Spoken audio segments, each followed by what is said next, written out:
பிரதீப் ரங்கநாதனுடைய டியூட் படம் வந்துட்டு ரிலீஸ் ஆயிருக்குங்க. இந்த படத்தை வந்து பார்த்தீங்கன்னா, நிறைய நெகட்டிவ் கமெண்ட்ஸ் வந்துட்டு சமூக வலைதளங்களாகட்டும், இல்லைன்னா மக்கள் வந்துட்டு படத்தை பார்த்துட்டு வர்றவங்க வந்து சொல்றதாகட்டும், எல்லாமே நிறைய வந்துட்டு நெகட்டிவ் கமெண்ட்ஸ் தான் சொல்றாங்க.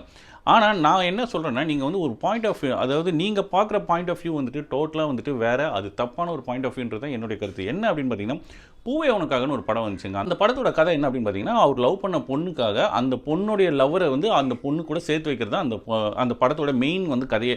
அதனால வந்துட்டு இவர் வந்து அவருடைய காதலை தியாகம் பண்ணுறாரு. அந்த அந்த கான்செப்டில் வந்து அந்த படம் கொண்டு போயிருப்பாங்க. அப்போ இருந்த ஜென்ரேஷனுக்கு அந்த படம் வந்துட்டு அவ்வளோ பிடிச்சிருந்தது. யாரும் வந்துட்டு என்னடா லவ் பண்ணுற பொண்ணே வந்துட்டு இன்னொருத்திட்ட கூட்டி கொடுக்குறானே அப்படின்ற மாதிரிலாம் யாரும் பேசலை. ஆனால் இப்போ வந்துட்டு இந்த படத்தில் வந்துட்டு நீங்கள் அப்படியே கண்டினியூ பண்ணுங்களேன்.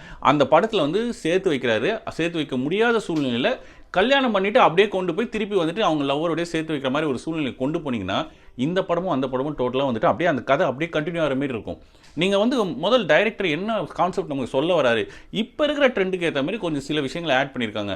மற்றபடி பிரதீப் ரங்கநாதன் வந்துட்டு அந்த கேரக்டர் நீங்கள் எடுத்துக்கிட்டிங்கன்னா, யாருடைய குழந்தைக்கு வாண்டடாக வந்துட்டு அவர் போய் அந்த மாதிரி இல்லை. அவர் வந்து சின்ன வயசில் அவருடைய அத்தை பொண்ணு மாமா பொண்ணுக்காக எப்படி அந்த பொண்ணை வந்துட்டு சின்ன வயசில் பார்த்துக்கிட்டாரோ, அதே பொண்ணுக்காக அவருடைய லைஃப்பை வந்து சாக்ரிஃபைஸ் பண்ணுறாரு. அதுதான் அந்த படத்தில் சொல்ல வர ஸ்டோரியே. நீங்கள் அதை புரிஞ்சிக்காம வேறு என்னென்னவோ பேசிக்கிட்டு என்னென்னவோ நீங்கள் வந்துட்டு கான்செப்ட் யோசிக்கிறீங்க. ஆனால் கரெக்டான கான்செப்ட் டைரக்டர் என்ன யோசிச்சிருப்பாரு, அந்த கதை வந்து எந்த மாதிரி இருக்கலாம், அந்த மாதிரி திங்கிங்லே இல்லாத மாதிரி தான் பார்த்துட்டு வர்றவங்களுடைய கமெண்ட்ஸ் வந்து பார்த்தா அப்படி தான் தோணுது. போல இதே கான்செப்ட் வந்துட்டு வேற ஏதாவது ஒரு லாங்குவேஜில் எடுத்துதாங்க வச்சுக்கோங்க, அப்படியே தலையில் தூக்கி வச்சுட்டு நம்ம கொண்டாடி இருப்போம். ஆனால் தமிழ் லாங்குவேஜ்னு அதை வந்து மட்டம் தட்டணுன்ற கான்செப்ட் கிடையாது. அதை விட இன்னொன்று என்னன்னா, பிரதீப் ரங்கநாதன் ஒரு பார்க்கறதுக்கு ஒரு சுமாரான ஒரு பர்சன் வந்துட்டு பார்த்தீங்கன்னா, இந்தளவு ஒரு 3 படத்தை 2 படம் கண்டினியூஸ் இட்டு 3வது படமும் நல்லா இருக்குது அப்படின்றத வந்து ஜீர்ணிச்சிக்க முடியாத மாதிரி நிறைய பேருடைய கமெண்ட்டும் இருக்குது. இதனால் வந்துட்டு படத்தை போய் பாருங்கள். நான் சொன்ன கான்செப்டில் யோசிச்சு பாருங்கள். படம் நிஜமாகவே உங்களுக்கு ரொம்ப பிடிக்கும்.